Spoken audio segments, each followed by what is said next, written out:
এই তিনিটা খাদ্যই বুদ্ধিমত্তা হ্ৰাস কৰে বা মন পাহৰি যায়। কিন্তু আমি অজানিতে কৰা বহু কাম আছে যিবোৰ মগজুত প্ৰভাৱ পেলায়।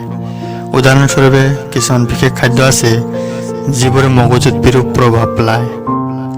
এই সকলোবোৰ খাদ্য নিয়মিতভাৱে খালে বুদ্ধিমত্তা হ্ৰাস পাব পাৰে। ইয়াৰ লগতে স্মৃতিশক্তি দুৰ্বল হৈ পৰে। কোন তিনিটা খাদ্যই বুদ্ধিমত্তাৰ ওপৰত প্ৰত্যক্ষ প্ৰভাৱ পেলায় জানি লওক। কিহৰ দ্বাৰা বুদ্ধিমত্তা হ্ৰাস পাব পাৰে? অতিৰিক্ত চেনি থকা যিকোনো খাদ্যই মগজুত প্ৰভাৱ পেলায়। আটাইতকৈ ক্ষতিকাৰকবোৰৰ ভিতৰত সকলো চেনিযুক্ত শীতল পানীয়, ছ'ডা আৰু বটলত ভৰোৱা ফলৰ ৰস। বগা তেল কমকৈ খাব লাগে। পেকেটত থকা মাৰ্জাৰিন, চিপছ, চকলেট আদিও পৰিহাৰ কৰিব লাগে। পেকেজত কেক আৰু কুকিজত ট্ৰেন্স ফেট বেছি থাকে। ৰিফাইন কাৰ্বহাইড্ৰেট, পিজ্জা, বাৰ্গাৰৰ দৰে ৰিফাইন কাৰ্ব খালে মগজুৰ কাৰ্যক্ষমতা লেহেমীয়া হ'ব পাৰে।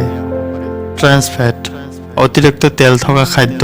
ৰঙা মাংসত ট্ৰেন্স ফেট থাকে যিটো মগজুৰ স্বাস্থ্যৰ বাবে বিষাক্ত। লেতেৰা চৰ্বি তেজত জমা হয়, মগজুৱে পুষ্টিকৰ উপাদান নাপায়। স্বাস্থ্যকৰ চৰ্বি, ভিটামিন B12, ভিটামিন D, স্বাস্থ্যকৰ চৰ্বি মগজুক শক্তিশালী কৰে। ইয়াৰ অবিহনে মগজুৰ স্বাস্থ্যৰ দ্ৰুত অৱনতি ঘটিবলৈ আৰম্ভ কৰে, সকলো শক্তি হেৰাই যায়।